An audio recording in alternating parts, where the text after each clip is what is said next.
I'm just gonna say to you, Mark Domingo Quezon Cruz, do not say bad words in Instagram. For me, when you say bad words in Instagram, people are very offended. Why those people are very offended? Of course, they are offended what they're saying. It is not really good. If I were you, Mark Cruz, enough about saying bad words. Like me, I never say bad words in Instagram. Oh, just like I said, I never say bad words in Facebook. Oh, I never say bad words.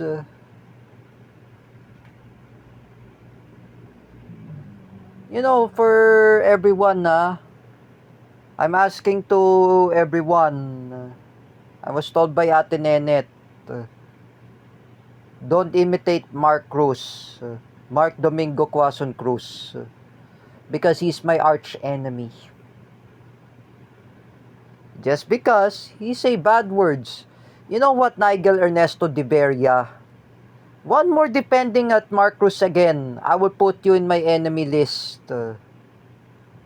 I will harass you. Uh, Nigel Ernesto de Beria. If you depend Mark Cruz. Don't you know, Nigel Ernesto de Beria, that Mark Domingo Cruz is saying bad words? Don't you even know? Yang tao na yan nagmumura.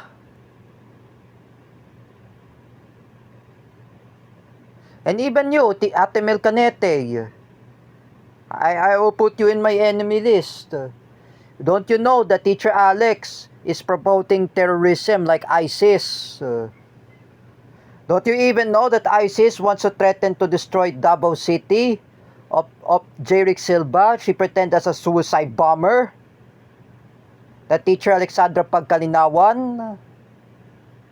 Ate Mel Canete, Nigel Ernesto de Beria, don't be blind.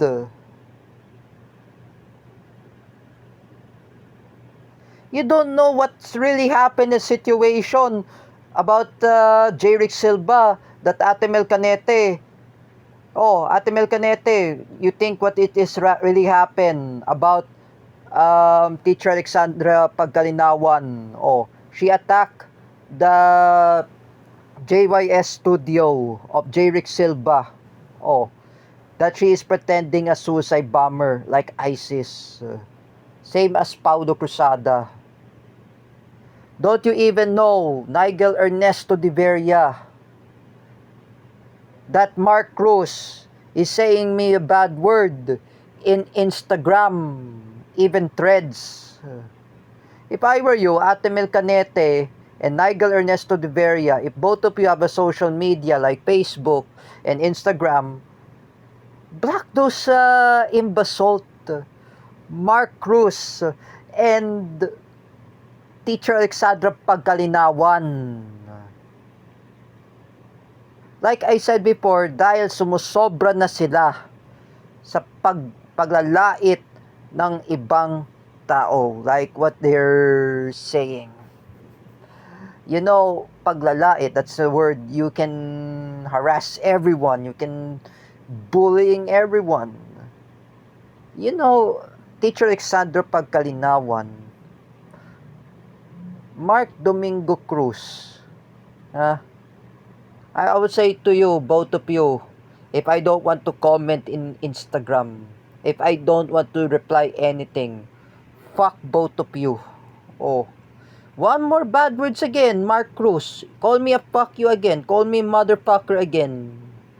Call me an asshole again. I will send those evidence and I will report it to Manuel Luis Antonio's family members who were lawyers. I will tell them, and I'm calling out that Mark Cruz is saying bad word. And I will tell them, just like I said before, one more profanity again, Mark Cruz, over in Instagram.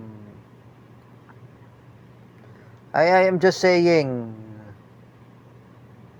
lagot ka talaga, like I said. Oh, you know, Mark Cruz, why was Juan Carlo Pabale had filed the cases against you? Juan Carlo Pabale had already filed the cases against you for cyber libel. Because he has a lawyer. Oh, Juan Carlo Pabale, if I were you, if you're watching this, kasuhan nyo yan ng si Mark Cruz. Like I said, if you file the cases against Mark Cruz, Jeric and I will be happy. If I were you, Juan Carlo Pabale, if you were telling everyone, I'm just gonna say, you can file the cases against Mark Cruz. You filed the lawsuit against Mark Cruz. Kasuhan nyo yan.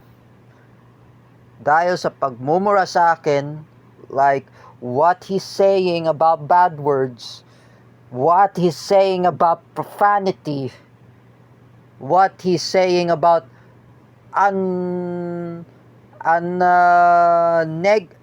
really negative words, and he says about bad words. Foul languages is really bad, Mark Cruz. You do not know what you're talking about. For me, Mark Domingo Cruz, if I was a if I pro-Iran, if I'm a pro-Palestine, that I have my own opinions and source. You, Mark Cruz, you're idolizing Israel. Have you seen that Israelis have been killed Palestinians? Mark Cruz, and you calling me Adolf Hitler? And you calling me Nazi German? Mark Cruz, you don't really have a respect. If Nanay Ningning or Anna Kirchenberg had seen all those posts in Instagram, I say to Nanay Ningning or Tita Ning or Tita Anna Kirchenberg, if you have Instagram, block that imbecile Mark Cruz. That's why Ryan Chris Lucero had unfriended you had unfollow you in Instagram. He blocked you in Instagram. That's the reason why that Mark Cruz is really unfriended. That's the reason. If I were you, Roydan Marlang, if I say to you, bro,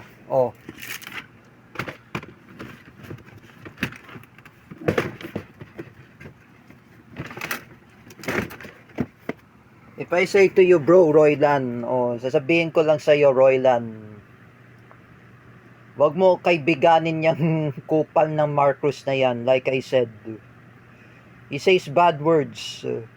He curses me an F word. He curses me those profanity words. At least Ate Hana had read all the messages in Ate Hana is witness anyway. She read in threads. That Mark Cruz is saying about bad words. You gonna shoot me in the Panzer tank in World War II? Mark Cruz, if you want to see World War II tank, why can't you go to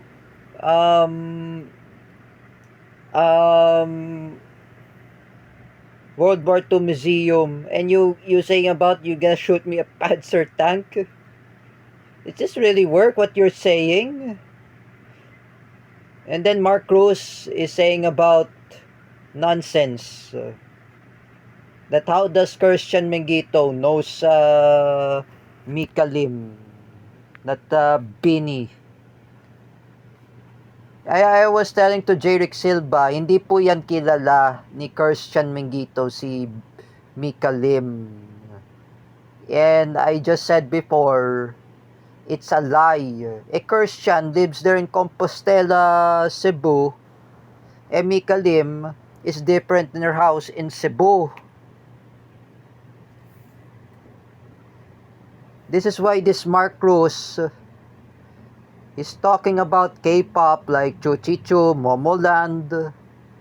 At least Teacher May's niece, Isabella, has a collection of K-pop. Oh, I know this is hard to say. Mark Cruz is really an imbecile.